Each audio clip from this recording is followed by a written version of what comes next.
5 ಎಕರೆನಲ್ಲಿ ನಾವು ಒಂದು 100 ಥರದ ಬೆಳೆಗಳನ್ನ ಮಾಡ್ತೀವಿ ಸರ್. 100 kg ನಾವು ಅದನ್ನ ಹಸಿದನ್ನ ಬೇಯಿಸಿ ನಾವು ಅದನ್ನ ಡ್ರೈ ಮಾಡಿದ್ರೆ 17 ರಿಂದ 18 kg ಬರುತ್ತೆ ಸರ್. ನಮಗೆ ಹೆಚ್ಚು ಕಮ್ಮಿ ಒಂದು 2000 ಫೋನ್ ನಂಬರ್ ಇದೆ ಸರ್ ನನ್ನ ಗ್ರಾಹಕರದ್ದು. ಪ್ರತಿದಿನ ನಾವು ಮನೆಯಲ್ಲಿ ಹೆಂಗೆ ಅಡುಗೆ ಮಾಡ್ಕೊತೀವಿ, ನಮ್ಗೆ ಎಷ್ಟು ಜನ ಇದೀವಿ ಅಷ್ಟು ಜನಕ್ಕೆ ಏನೇನು ಅಡುಗೆ ಬೇಕು ಆ ಥರ ಒಂದು ವ್ಯವಸಾಯ ಅಂದರೆ ಒಂದು ಸಮಗ್ರ ಕೃಷಿ ಅಂದ್ರೆ ಅದೇನೇ ಸರ್.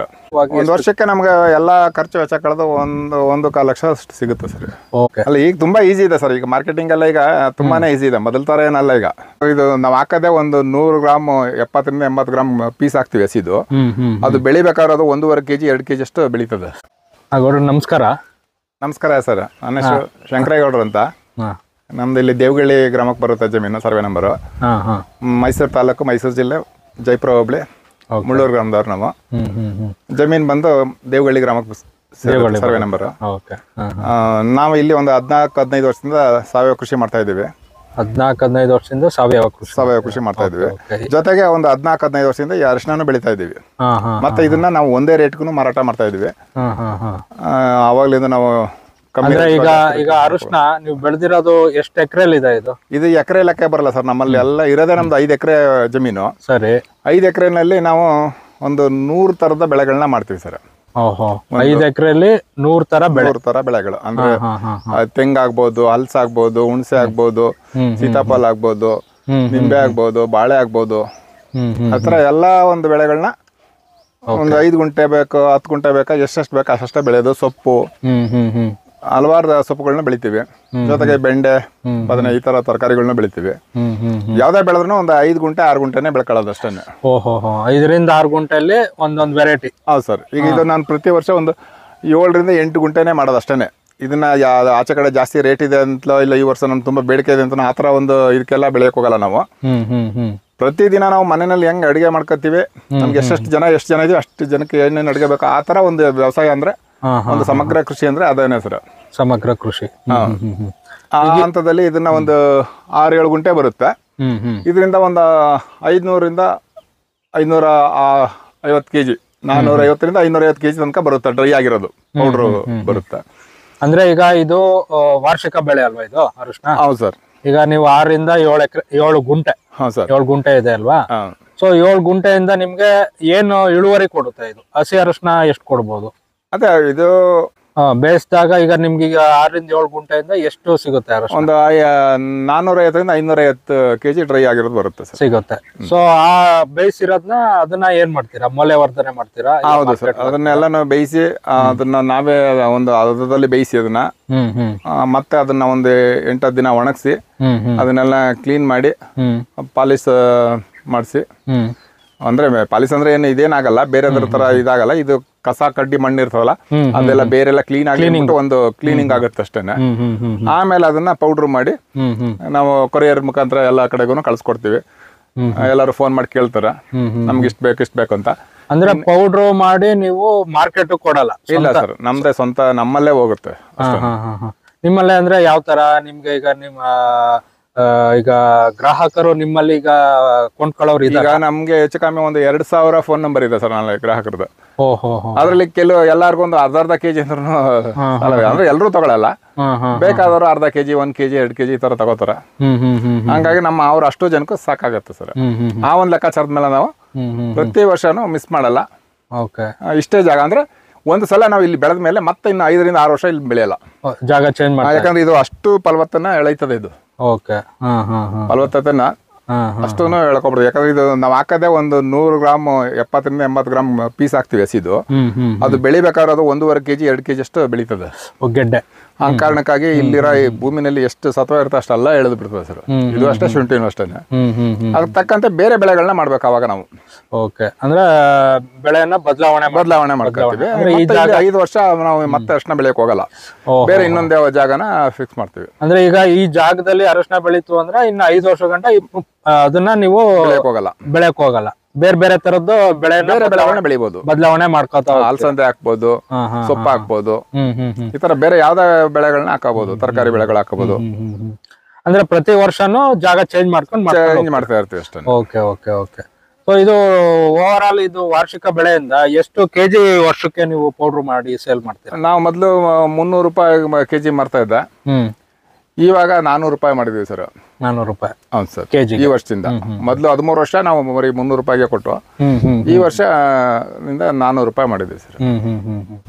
ಅಂದ್ರೆ ಈಗ ಒಂದು ಎಷ್ಟು ಕೆಜಿ ಒಂದು ಅಂದಾಜು ವಾರ್ಷಿಕ ನಮ್ಗೆ ಎಲ್ಲಾ ಖರ್ಚು ವೆಚ್ಚ ಕಳೆದು 1.25 ಲಕ್ಷ ಅಷ್ಟು ಸಿಗುತ್ತೆ ಸರ್.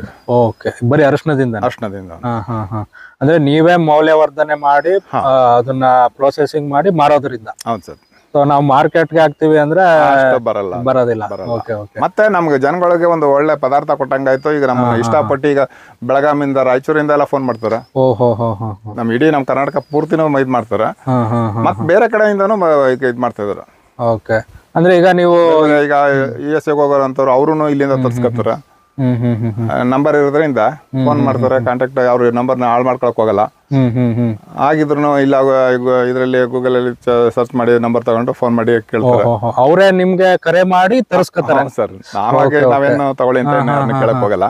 ಓಕೆ ಓಕೆ, ಅಂದ್ರೆ ಫಾರಿನ್ ಇಂದನೂ ಅವರು ಏನ್ರು ನಿಮ್ಮ ಕಾಂಟ್ಯಾಕ್ಟ್ ನಂಬರ್ ಸರ್ಚ್ ಮಾಡಿ ತರಿಸ್ಕೊಳ್ಳೋ ಅಂತ ಗ್ರಾಹಕರಿದ್ದಾರೆ. ಹೌದು ಸರ್. Okay okay. ಅಲ್ಲ ಈಗ ತುಂಬಾ ಈಸಿ ಇದೆ ಸರ್. ಈಗ ಮಾರ್ಕೆಟಿಂಗ್ ಎಲ್ಲ ಈಗ ತುಂಬಾನೇ ಈಸಿ ಇದೆ, ಮೊದಲ ತರ ಏನಲ್ಲ ಈಗ. ಹೌದಾ ಸರ್? ಈಗ ಈ ತರ ನಾವು ಯೂಟ್ಯೂಬ್ ಅಲ್ಲ ಅಥವಾ ಒಂದು ಮಾಧ್ಯಮದಲ್ಲಿ ನೋಡಿ, ಸೋಷಿಯಲ್ ಮೀಡಿಯಾ. ಹೌದು ಸರ್, ಸೋಷಿಯಲ್ ಮೀಡಿಯಾ ತುಂಬಾ ಹೆಲ್ಪ್ ಆಗೋದು ಸರ್. ಮಾರ್ಕೆಟಿಂಗ್ ಅಂದ್ರೆ ಈಗ ಸುಮ್ನೆ ಹೇಳೋದಲ್ಲ, ಈಗ ನೇರವಾಗಿ ನಾವು ಗ್ರಾಹಕರಿಗೆ ಮಾರ್ಬಿಡಿ ಅಂತ ಹೇಳ್ಬಿಡ್ತಾರಲ್ಲ, ಅದು ಅಷ್ಟು ಸುಲಭ ಅಲ್ಲ. ಇದು ನೇರವಾಗಿ ಗ್ರಾಹಕನಿಗೆ ಮತ್ತೆ ನಮ್ಮ ರೈತರಿಗೆ ಮಧ್ಯದಲ್ಲಿ ಒಬ್ರು ಬೇಕೇ ಬೇಕು.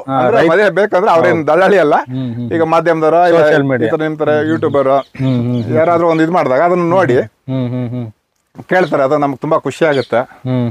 ತುಂಬಾ ನಮ್ಗೆ ಈಗ ನಾವು ಇಷ್ಟು ಮಟ್ಟಕ್ಕೆ ಬೆಳಿಬೇಕು ಅಂದ್ರೆ ನಮ್ಗೆ ಮಾಧ್ಯಮಗಳಿಂದ ಸಪೋರ್ಟ್ ಸಿಕ್ಕಿದೆ, ತುಂಬಾನೇ ಸಪೋರ್ಟ್ ಆಗಿದೆ. ಅಂದ್ರೆ ಈಗ ನೀವು ಬೆಳೆದಂತ ಬೆಳೆನ ಈಗ ನೀವು ಒಬ್ಬ ರೈತರಾಗಿ ರೈತರಿಂದ ನೇರವಾಗಿ ಗ್ರಾಹಕರಿಗೆ ಕೊಡೋದ್ರಿಂದ ಸೊ ಒಂದು ನಿಮ್ಗೂ ಲಾಭ ಇದೆ. ಹೌದು, ಅದ್ರ ಜೊತೆಗೆ ನೇರವಾಗಿ ಅವ್ರಿಗೆ ಸಿಕ್ತಂಗಾಯ್ತು, ಒಳ್ಳೆ ಪದಾರ್ಥ ಸಿಕ್ತಂಗಾಯ್ತು. ಅಕಸ್ಮಾತ್ ಅವ್ರಿಗೆ ಅದೇನಾದ್ರು ಹಾಳಾಗಿದ್ರು ನಾವು ಅದನ್ನ ಇದು ಮಾಡಿ ಕೊಡ್ತೀವಿ. ಗ್ರಾಹಕರಿಗೂ ಅಂದ್ರೆ ವಿಷಮುಕ್ತ ಆಹಾರ ಜೊತೆಗೆ ಉತ್ತಮವಾದ ಬೆಲೆ. ಮತ್ತೆ ಈಗ ಕೆಲವೊಂದು ದೇವಸ್ಥಾನಕ್ಕೂ ನಮ್ಗೆ ಪರಿಶುದ್ಧವಾಗಿರೋಂತ ಒಂದು ಈ ಅರ್ಶನ ಬೇಕು ಅಂತ ಅವ್ರು ತುಂಬಾ ಬೇಡಿಕೆಯಿಂದ ಈಗ ದೇವಸ್ಥಾನಗಳಿಗೂ ಇದನ್ನೇ ದೇವಸ್ಥಾನಗಳಿಗೂ ಕೊಡ್ತಾ ಇದ್ದಾರೆ. ಅಂದ್ರೆ ಈಗ ಎಸ್ಪೆಷಲಿ ಅಲ್ಲಿ ಪೂಜಾ ಸಾಮಗ್ರಿಗಳು ಆದಷ್ಟು ಅವರು ಕೆಮಿಕಲ್ ಇಲ್ದೇ ಇರೋ ಅಂತದ್ನ ಇಷ್ಟಪಡ್ತಾರೆ, ಬೇಕಂತಾನೆ ತಗೋತಾರೆ. ಈಗ ಲೇಪನ ಮಾಡಕ್ಕೆಲ್ಲ ಬೇರೆ ಯಾವ್ದೋ ಕೆಮಿಕಲ್ ಹಾಕೋದ್ರ ಬದಲು ವಿಗ್ರಹಗಳಿಗೆ ಅಂದ್ರೆ ಅವ್ರು ಆದಷ್ಟು ಕೆಮಿಕಲ್ ನ ಅವಾಯ್ಡ್ ಮಾಡ್ತಾರೆ. ಅಲ್ಲ, ಅವ್ರು ಅದೇ ಈಗ ನ್ಯಾಚುರಲ್ ಆಗಿ ಬೆಳೆದ್ರಂತದೇ ಬೇಕು ಅಂತ ಅವ್ರು ಇಷ್ಟಪಟ್ಟು ಹುಡುಕಿ ಬಂದ.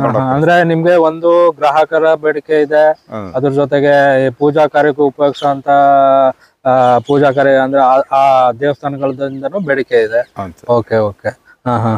ಸೊ ಇದು ಒಂದು 6 ರಿಂದ 7 ಗುಂಟಲ್ಲಿ ನಿಮ್ಗೆ ವರ್ಷಕ್ಕೆ 1 ಲಕ್ಷದ ಮೇಲೆ ಆದಾಯ ಇದೆ. ಅಂದ್ರೆ ಈಗ ಇದು ವೆರೈಟಿ, ಇದು ವೆರೈಟಿ 2 ಬೆಳಿತಾ ಇದೀವಿ ಇವಾಗ ನಾವು. ಮೊದ್ಲು ಇದು ನಾಟಿ ಬೆಳಿತಾ ಇದ್ವಾ. ಓಕೆ. ಈಗ ಇದು ಪ್ರತಿಭಾ, ಇದು ತುಂಬಾ ಕರ್ಕಿಮ್ನಾರೆಲ್ಲ ಚೆನ್ನಾಗಿರ್ತದೆ ಅಂತ ಇದನ್ನು ಸ್ವಲ್ಪ ಜನ ತುಂಬಾ ಇಷ್ಟಪಡಕ್ ಶುರು ಮಾಡಿದ್ರು. ಮತ್ತೆ ಇದು ಇಳುವರಿನೂ ಸ್ವಲ್ಪ ಜಾಸ್ತಿ ಬರುತ್ತೆ. ಆ ಒಂದು ಕಾರಣಕ್ಕೆ ಈಗ ಇದು ಪ್ರತಿಭಾ. ಈ ಕಡೆ ಎಲ್ಲ ಲೆಫ್ಟ್ ಸೈಡ್ ಇರೋದು ಇದು ನಾಟಿದಾ. ಈಗ ಇದು ಪ್ರತಿಭಾಕ್ಕೂ ಇದಕ್ಕೂ ಏನು ವ್ಯತ್ಯಾಸ? ಇದು ಈಗ ಗಿಡ ನೋಡಿದ್ರೆ ಅದು ಸ್ವಲ್ಪ ಎತ್ತರ ಇದೆ.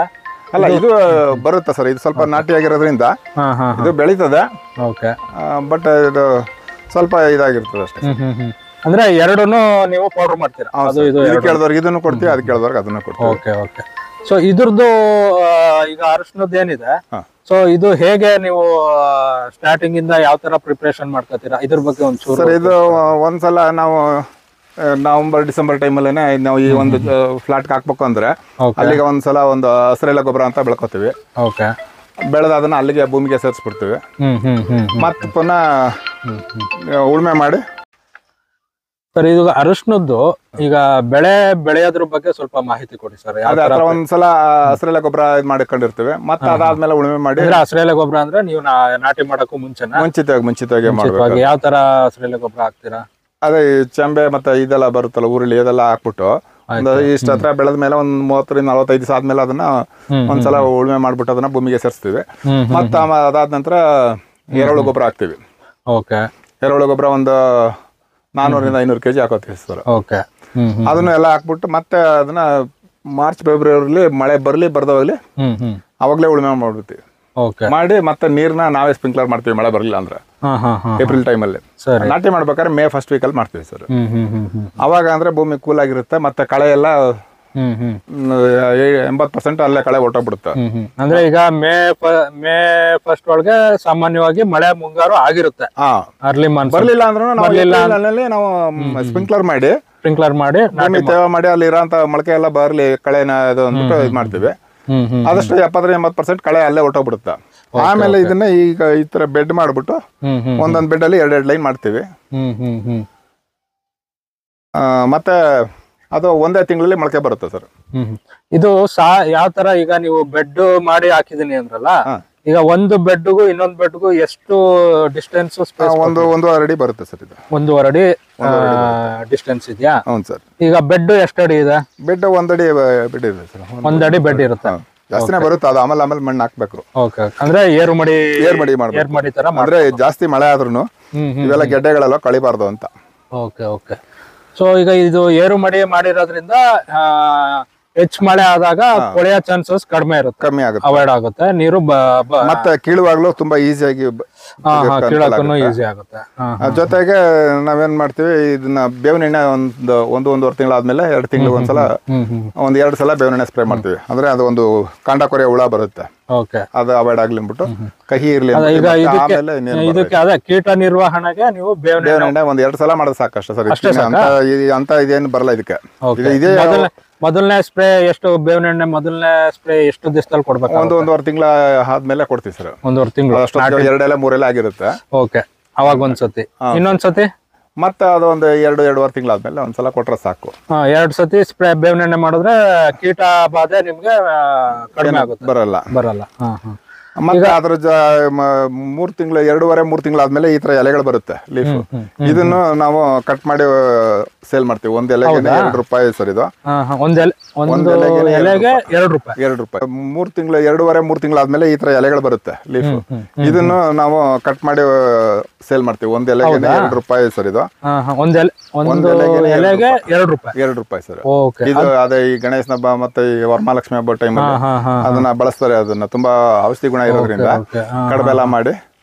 ಸೊ ಎಲೆಗೂ ಸಹಿತ ಮಾರ್ಕೆಟ್ ಇದೆ? ಹೌದು ಸರ್. ಅಂದ್ರೆ ನೀವು ಸಾವಯವದಲ್ಲಿ ಬೆಳೆದಿರೋದು? ಇದು ಒಂದು ವರ್ಷಕ್ಕೆ ಒಂದು 1,000-2,000 ಎಲೆಗಳನ್ನ ಮಾರಾಟ ಮಾಡ್ತೀವಿ. Okay okay. ಅದ್ರಲ್ಲೇ ನಮ್ಗೆ ಸಣ್ಣ ಪುಟ್ಟ ಖರ್ಚೆಲ್ಲ ಬಂದೇ ಬಿಡ್ತದೆ. ನಾವೇನ್ ಕಳೆ ತೆಗಿಸ್ತೀವಿ, ಕಳೆನೂ ಎಂತಾಗೆ ಜಾಸ್ತಿ ಏನ್ ಇದ್ ಮಾಡಲ್ಲ. 2-3 ಸಲ ನಾವೇ ಅದನ್ನ ತೆಗಿಸ್ತೀವಿ. ಜಾಸ್ತಿ ಲೇಬರ್ ಇದ್ ಮಾಡಕ್ ಹೋಗಲ್ಲ. ಅಂದ್ರೆ ಕೀಳುವಾಗ ಮಾತ್ರ ಲೇಬರ್ ಅಷ್ಟೇನೆ. ಕೀಳ್ಬೇಕಾದ್ರೆ ಹಾಕುವಾಗ ಲೇಬರ್ ಬೇಕಿಲ್ಲ ಸರ್. ಲೇಬರ್ ಒಬ್ರೇ ಆದ್ರೆ ಸಾಕು. ನಾವೇ ನಮ್ಮ ಮನೆ ಜನ ಮನೆಯವರೇ ಮಾಡ್ಕೋತೀರಾ?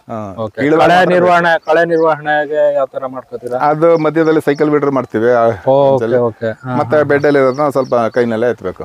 ಓಕೆ, ಅಂದ್ರೆ ಈಗ ಮಧ್ಯ ಈ ಸ್ಪೇಸ್ ಏನಿದೆ ಆ ಸ್ಪೇಸ್ ಅಲ್ಲಿ ನೀವು ಸೈಕಲ್ ಬಿಡರ್ ಇದ್ ಮಾಡ್ತೀವಿ. ಬೆಡ್ ಮೇಲೆ ಕೈಲ ಕಿತ್ಕೊಳ್ಳೋದು, ಅದು ನೀವೇ ಮನೆಯವರೇ ಮಾಡ್ಕೋತೀರಾ? ಹೌದು ಸರ್. ಓಕೆ. ಕೀಳುವಾಗಾರ ಮಾತ್ರ ನಿಮ್ಗೆ ಲೇಬರ್ ಬೇಯಿಸುವಾಗ್ಲೂ ಅಷ್ಟೇ ನಾವೇ ನಿಂತು ಬೇಯಿಸ್ತೀವಿ. ಯಾಕಂದ್ರೆ ಲೇಬರ್ ಬಿಟ್ರೆ ಅವರು ಜಾಸ್ತಿ ಆಗ್ಬೋದು, ಇಲ್ಲ ಕಮ್ಮಿ ಬೇಯಿಸ್ಬಿಡ್ಬೋದು. ಇದನ್ನ ಒಂದೇ ಹದದಲ್ಲಿ ಬೇಯಿಸ್ಬೇಕು ಸರ್. ಓಕೆ. ಸುಮ್ನೆ ನಾವು ಹೆಂಗ ನಮ್ಮ ಇಷ್ಟ ಬಂದಂಗೆಲ್ಲ ಬೇಯಿಸಕ್ ಹೋಗ್ಬಾರ್ದು.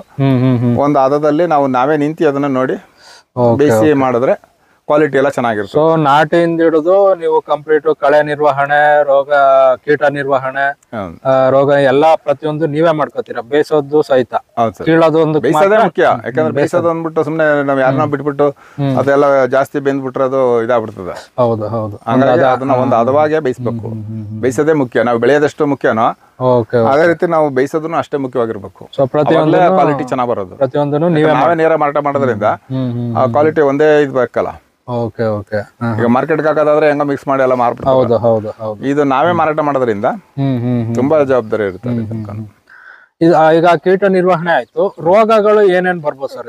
ರೋಗ ಅದೇ ಇದಕ್ಕೆ ಕೊಳೆ ರೋಗ ಒಂದು ಬರುತ್ತೆ. ಅಂದ್ರೆ ಜಾಸ್ತಿ ಶೀತ ಆದಾಗ, ನಾವು ಶೀತ ಆದಾಗ ಇಲ್ಲಿ ನಮ್ಮಲ್ಲೆಲ್ಲ ಡ್ರೈ ಏರಿಯಾ ಅಲ್ವಾ, ಹಂಗಾಗಿ ಇಲ್ಲೇನ ಅಂತ ಸಮಸ್ಯೆ ಇಲ್ಲ. ಒಂದ್ ಸಲ ಮಾತ್ರ ಆಗಿತ್ತು ಅಷ್ಟೇನೆ. 2022ರಲ್ಲಿ ಮಳೆ ಜಾಸ್ತಿ ಆಗಿ ಅವಾಗ ಮಾತ್ರ ಸ್ವಲ್ಪ ಲಾಸ್ ಆಯ್ತು. ಅಷ್ಟು ಬಿಟ್ರೆ ಇನ್ನು 15 ವರ್ಷದಿಂದ ನನಗೆಲ್ಲ. ಸೊ ನೀವು ಈ ಬೆಡ್ ಸಿಸ್ಟಮ್ ಏರು ಮಡಿ ಮಾಡಿರೋದ್ರಿಂದ ಜಾಸ್ತಿ ಶೀತ ಆಗೋ ಚಾನ್ಸಸ್ ಕಡಿಮೆ ಇರುತ್ತೆ. ಅದೇ ಅವಾಗ್ಲಿಂದ ಈ ತರ ಬೆಡ್ ಮಾಡಕ್ ಶುರು ಮಾಡಿದೆ ಸರ್. ಆ ಸಮಸ್ಯೆ ಆದ್ಮೇಲೆ ಪರಿಹಾರ ಮಾಡ್ಕೊಂಡಿದ್ದೀರಿ? Okay sir. ಇನ್ ಕೇಸ್ ಜಾಸ್ತಿ ಮಳೆ ಆದ್ರೂ ನೀರ್ ಆರಾಮಾಗಿ ಸಲ ಸಮಸ್ಯೆ ಆಗ್ಬಾರ್ದು. ಓಕೆ. ಮತ್ತೆ ಈಗ ಇದಕ್ಕೆ ಡ್ರಿಪ್ ಮಾಡಿದೀವಿ. ಮತ್ತೆ ಎಲ್ಲ ಸ್ಪ್ರಿಂಕ್ಲರ್ ಮಾಡ್ತಾ ಇದ್ವು. ಈಗ ಡ್ರಿಪ್ ಮಾಡಿದೀವಿ. ಅಂದ್ರೆ ಇವಕ್ಕೆ ಜಾಸ್ತಿ ಸ್ಪ್ರಿಂಕ್ಲರ್ ಮಾಡಿದ್ರಿಂದನು ಈ ಸುಳಿಗೆ ನೀರು ಬೀಳುತ್ತಲ್ಲ ಆ ಒಂದು ಕಾರಣದಿಂದ ಕೊಳೆ ರೋಗ ಬರುತ್ತೆ. ಓಹೋ ಹೋ ಸಾಮಾನ್ಯವಾಗಿ ಸ್ಪ್ರಿಂಕ್ಲರ್ ಗಳು ಯೂಸ್ ಮಾಡ್ತಾರೆ ಈ ಶುಂಠಿಗಾಗ್ಲಿ ಅರಶಿನಕ್ಕಾಗ್ಲಿ. ಇಲ್ಲ ನೀವು ಓಕೆ ಓಕೆ ಸೊ ಅದು ನೀವು ಡ್ರಿಪ್ ಅದು ಸ್ಪ್ರಿಂಕ್ಲರ್ ಬದಲು ಡ್ರಿಪ್ ಡ್ರಿಪ್ ಮಾಡೋದ್ರಿಂದ ನಮ್ಗೆ ಕಳೆನು ತುಂಬಾ ಕಮ್ಮಿ ಆಗುತ್ತೆ. ಓಕೆ ಈಗ ಇದು ಬರೀ ಗಿಡಕ್ಕೆ ಮಾತ್ರ ನೀರಾಗುತ್ತೆ. ಈಗ ನೋಡಿ ಕಾಲುವೆಗೆ ಈಗ ಬರೋದೇ ಇಲ್ಲ. ಕರೆಕ್ಟ್. ಈಗ ನೋಡಿ ಎಷ್ಟು ಒದ್ದೆ ಆಗಿದೆ. ಹೌದು, ಅದಕ್ಕೆ ಅವಶ್ಯಕತೆ ಇರೋಷ್ಟು ಮಾತ್ರ ನೀರು ಬರುತ್ತೆ, ಇರುತ್ತೆ. ಮಧ್ಯಕ್ಕೆಲ್ಲ ನೀರು ಬೀಳಲ್ಲ. ನೀರು ಮಧ್ಯಕ್ಕೂ ಬೀಳದೆ ಇದ್ದಾಗ ಕಳೆನೂ ಕಡಿಮೆ ಅವಾಯ್ಡ್ ಆಗುತ್ತೆ.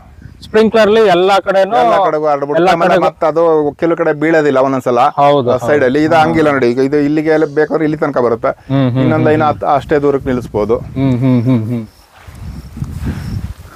ತುಂಬಾ ಚೆನ್ನಾಗಿ ನಿರ್ವಹಣೆ ಮಾಡಿದಿರ ಸರ್ ಅರಶಿನ, ನೋಡಕ್ಕೆ ಖುಷಿ ಆಗುತ್ತೆ.